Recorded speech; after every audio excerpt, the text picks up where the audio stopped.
This is an interview with the director of DS Underwear for research purposes for this project. So Kieran, tell us a bit about DS Underwear.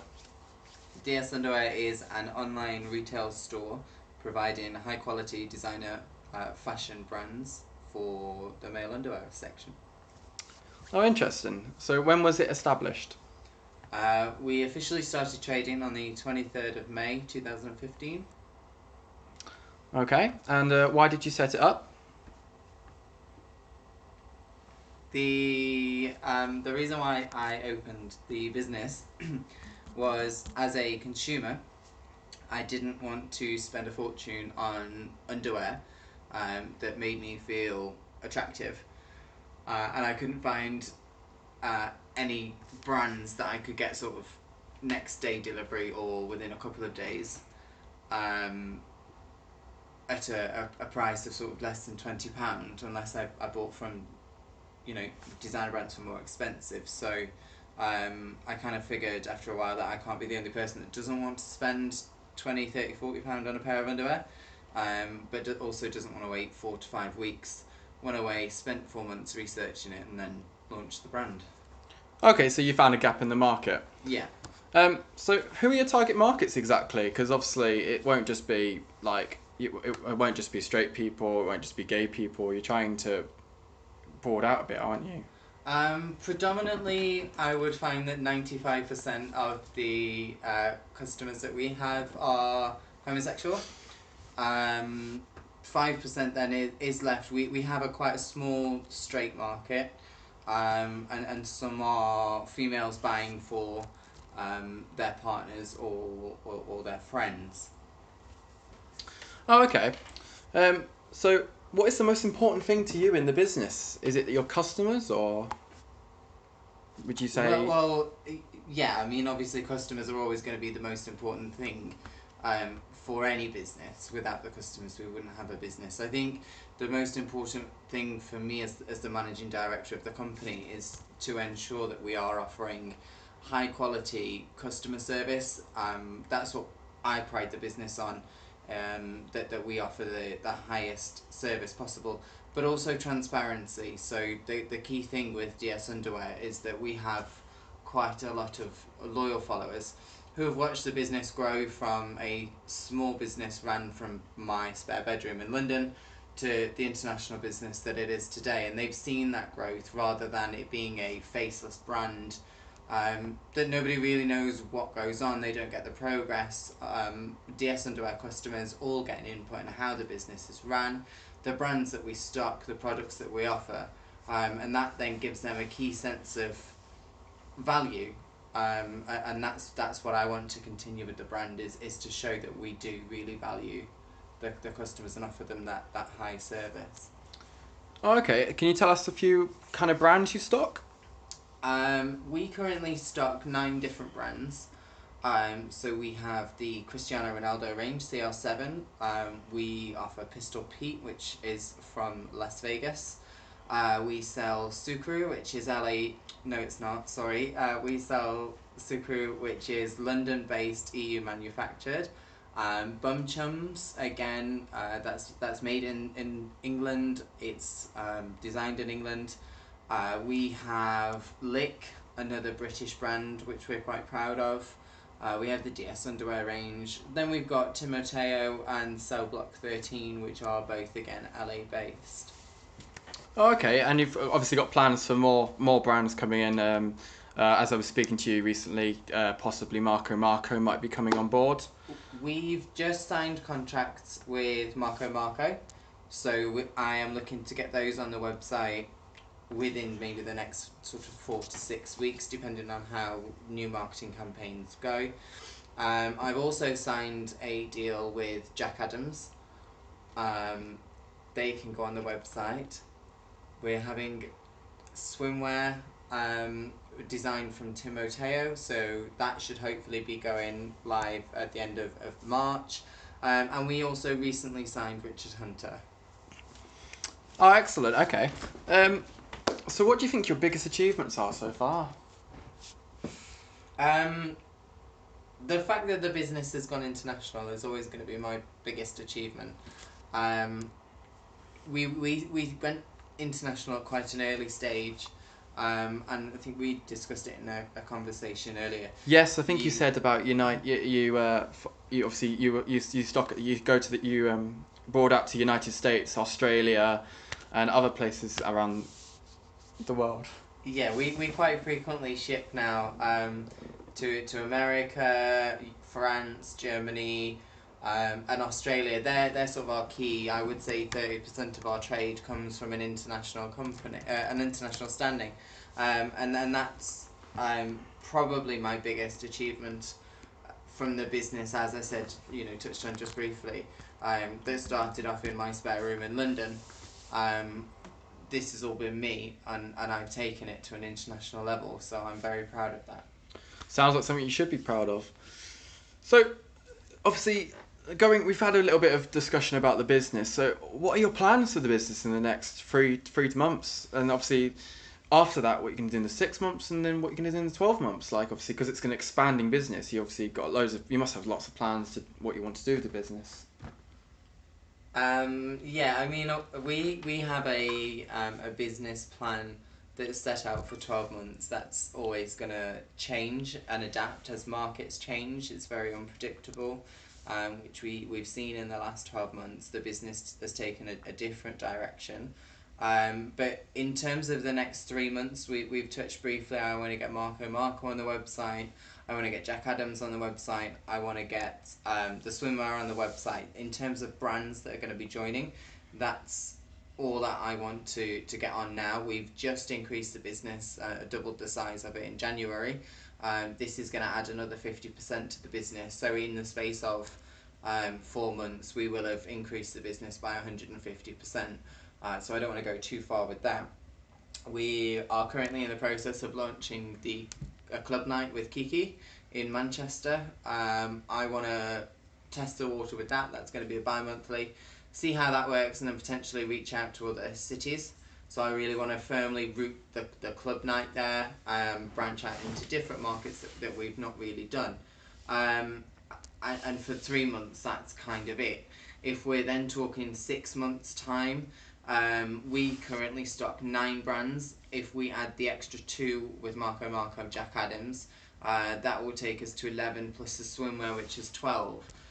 I want to increase that by 50% within the next 6 months. So that sort of, we're on 9 now. In 6 months' time, I want to have added another, you can't really add 4.5, so another 5 brands to the website. I want to have the club night in at least 2 cities, so Manchester and one other. I want to have ran the successful charity campaign. I also want to run a successful business-orientated commercial campaign. I want to be in Canada. That's just a personal thing for me. It's the one place I've not shipped to yet, and I really want to.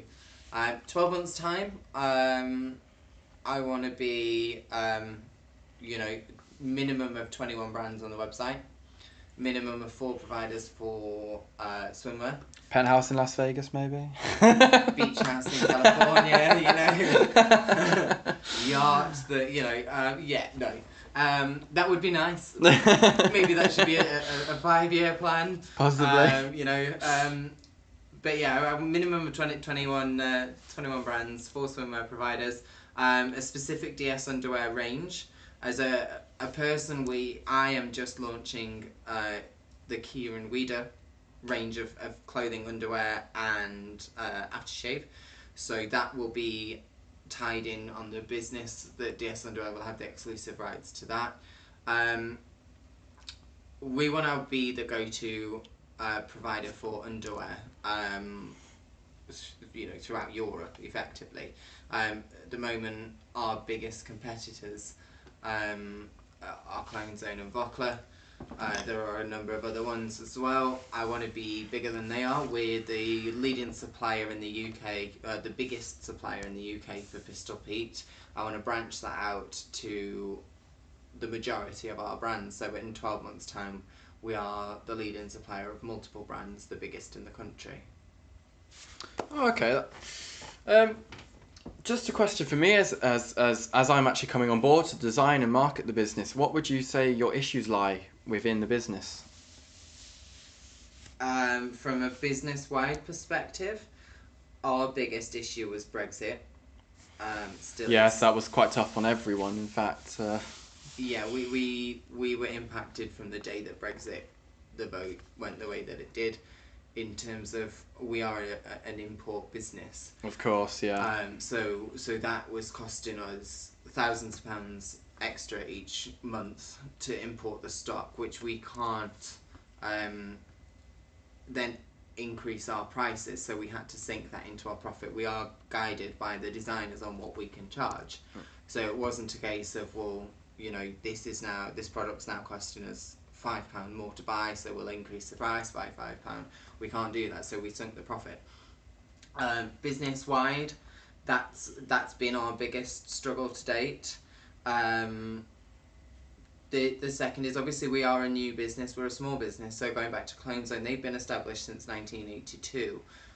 So they've got the brand, they've got the funds, they've got, you know, they've got the name, and that's what we are working to create. Now we've got more followers on social media than Buckler, however they've been around for a lot longer than we have, so you know we are getting there. In terms of what you're going to be doing when you come on board, obviously marketing, social media, my biggest problem for the business is the time factor.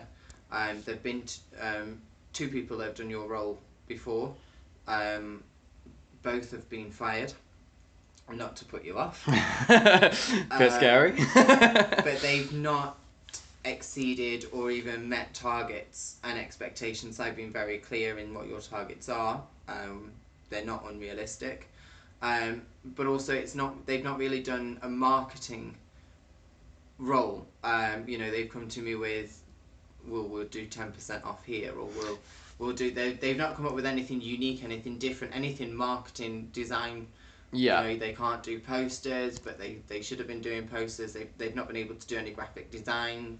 So you liked the suggestion of the HIV campaign? I obviously, I mean, obviously, because we're going on board of it. So that kind of campaign was kind of a good idea. Then in the end, do you think? Because obviously, like we were talking about this, what we want to do as a campaign, and I agree with you to an extent. Like giving 10% off on a silly cover photo on Facebook is not really a marketing or any way valuable in terms of a project or to actually promote your customers at all. You want something that's going to really go the extra mile. Yeah, no, definitely. We need something different that's going to make our customers sort of stop and take note. The HIV campaign is something that I want to run because going back to our core market, 95% are LGBT people. HIV, unfortunately, is still a very predominant issue within our community. And as a person and as a business, I think it's vital to give back when you can. And that's what this campaign is gonna do. Unfortunately, there's still a lot of stigma around it. So I want to raise that issue, make sure that it's out there that it's not okay. And if by doing so we can raise the business's profile, but we can also raise funds for charity, then I think it's a win-win situation all around. I agree. Actually, as both LGBT people ourselves, HIV is a nasty stigma. It's got a lot of nasty stigma about it still. And to be fair, like I think as we were discussing that this campaign will not necessarily benefit us in terms of product selling. It's more to do with the fact that we want to do it as LGBT people ourselves to show people that you can live a normal happy life with HIV. It's not a death sentence like it used to be. It's it is possible to live a happy, successful life with it, and it is, as we said, it is just a pill. Yeah, I mean, for me, this campaign is going to have no relevance whatsoever to DS Underwear. I don't want this to be a marketing ploy for underwear. You know, there's not going to be product placement in it. It's not going to be anything to do with underwear sales. It's going to be a HIV campaign to battle stigma, and that's I think, like we say, there is still a lot of stigma in the community, and I think it's vital for the business to do that corporate responsibility wise. That's what I feel we should do. As you say, you take a pill and you can live a normal life. There is no reason why, if diagnosed early, you can treat it. Unfortunately, you can't cure it, but you can still go on to live an average life expectancy of a healthy person.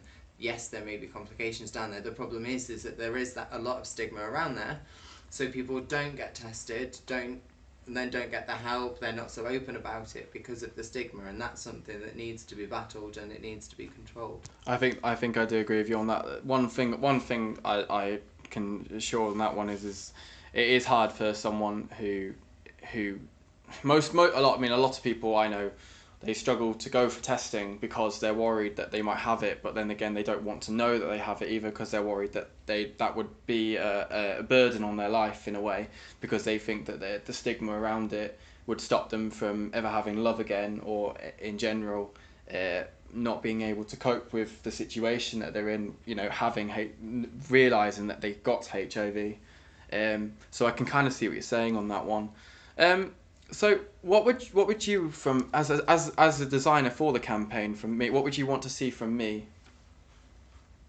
Well, it's the actual campaign itself is obviously still very early days, so we need to have basic concepts. I want to see that you come up with storyboards. I want to see you come up with several different ideas, different ways of marketing this, ways of doing this.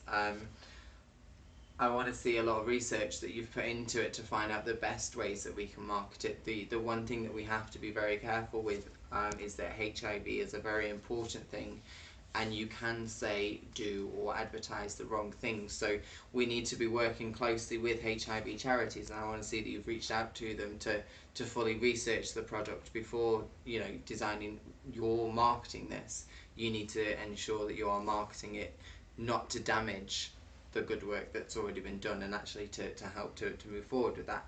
So you've talked about the possibility of doing a commercial, so I would need to see that you've got a storyboard for that, you've got a script, you've looked into possible venues. But if we take the actual theme of the campaign itself, the idea, once that's created, from a marketing perspective, I need to see that you are pushing and looking for places to do it. Now, we've already got a strong following on Twitter. We've got a following not as strong on Facebook and Instagram, which I'm hoping you'll improve anyway through your marketing techniques. But they're the three basic ones. I want to look into radio stations that we can go on to discuss the campaign, talk about why we've done it, where we're going to be, where people can get help, TV stations, local LGBT stations, newspapers, magazines. So really to push the marketing boundaries on that, and really exploit every avenue that we can get to, not from a business profiting point, but to fully push the campaign. Yeah, no, I can understand that. I've actually been in contact with Gadio anyway, as obviously I referred to you anyway, and that's a possible potential of getting it on the radio anyway, so that's quite a good thing. So, I don't really know what to ask it less. We're obviously going to broadcast this. We've already discussed that. We're broadcasting this worldwide. It's obviously relates to us as LGBT people. So, I think the last question I'd ask probably would be is what do you want your viewers to think when they see this video, and what do you aim to achieve from the campaign from the viewers, because it is quite a hard hitting subject, as we've discussed, and as I said, you can say the wrong things, and if you do say the wrong things, it obviously could have a massive impact on not just us as people, but as obviously the business, because it could go the wrong way and people might get angry. So yeah, sorry, what was the actual question on that then? Oh, so basically, what would you aim to achieve from the campaign, as it's quite a hard hitting subject?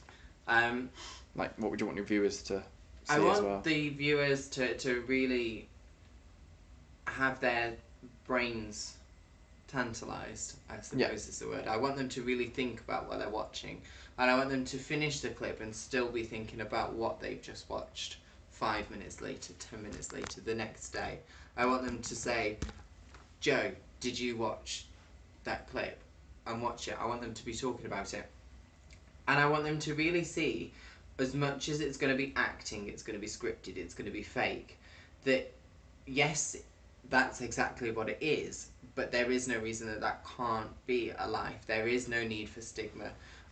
If you are diagnosed with HIV in this day and age, it's not pleasant, it's not nice news, and it's something that's going to live with you, unfortunately, for the rest of your life, because there is no cure.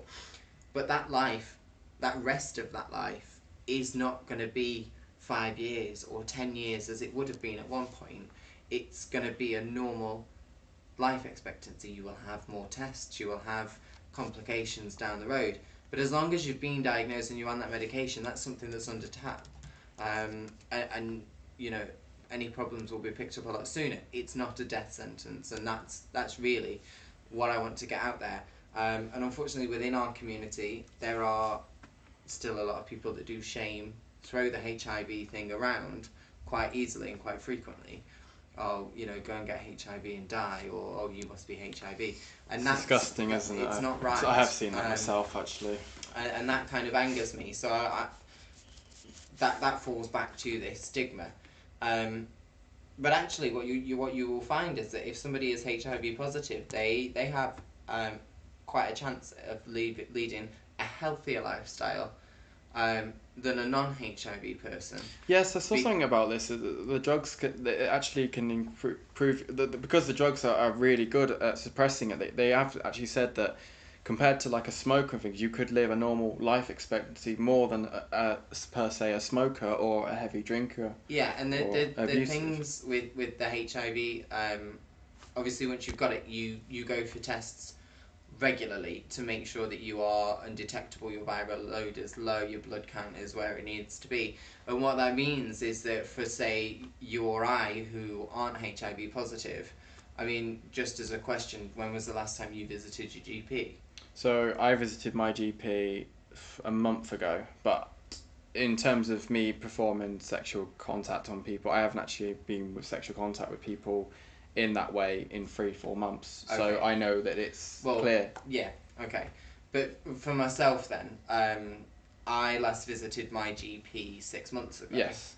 So in those 6 months, I could have developed cancer. I could have developed any number of illnesses that I wouldn't be aware of.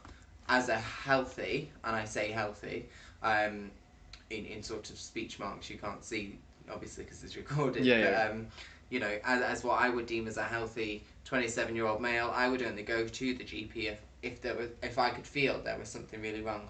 What that means is that if anything is underlying, it's not getting picked up. With a HIV positive person, they go for tests regularly. So cancer gets picked up a lot sooner.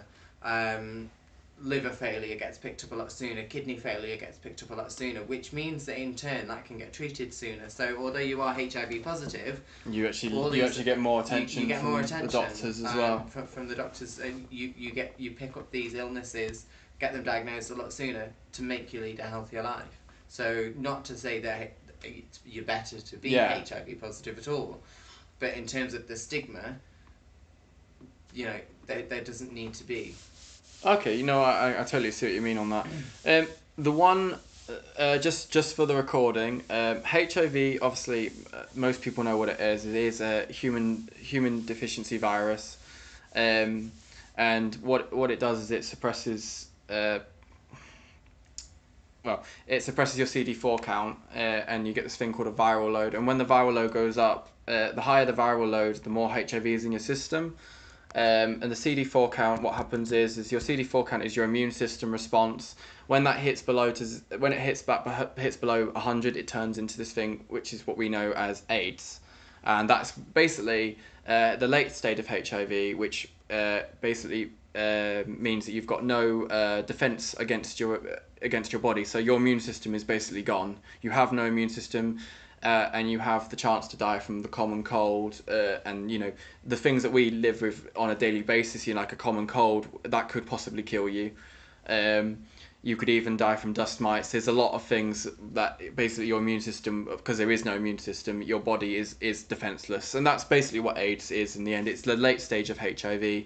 The idea of HIV viral medication is to suppress antiviral. Sorry, yeah, the antiviral is to suppress this from this ever happening, and it's the plan for doctors and for you as a HIV positive person, if you are, is to get the thing called undetectable, which is where your CD4 count is still high, but your viral load is at a very low risk, which means because it's not multiplying in your body, your CD4 count is staying at a stable rate, which means you can live a normal happy life without it dropping down to obviously AIDS related. And you can't infect anybody else. And you can't infect anyone. Well, you can, but it's very unlikely. It's much more less of a risk. And obviously, being HIV positive, you obviously do have a jurisdiction to tell people that you're obviously HIV positive as well. That's part of it. But the point is when you get to undetectable, you pretty much are in very low risk of passing it. In fact, there have actually been talks about HIV saying that you are actually more safe to sleep with someone who's HIV undetectable than you are to sleep with someone who doesn't know they have HIV. So it's like if you go on a night out or something and you sleep with someone on a night out, if they don't know what they are, you're actually more likely to get HIV from them than someone who knows that they're HIV and taking their viral load medication to suppress the virus.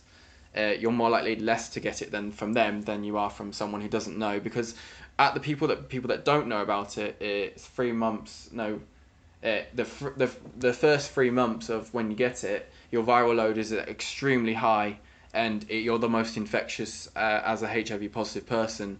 So because they don't know they've got it, they could be spreading it on much more quicker at a much more higher rate as well. So that's for the recording, as I'm not sure the people who are viewing this recording might not know all about it, because it is a lot, and being a personal experience from it as well, being negative myself, but having an ex who's positive, I also want to do this project for the tape as well, because it's personal to me as well, and I think it's also personal to the director, as we've already discussed. I think it's also to do with the fact that we are LGBT people as well, and we want to give something back to the community to help this. Yeah. Okay, well, thank you very much, Kieran, for this talk. No problem. And yeah, so that's the end of the recording.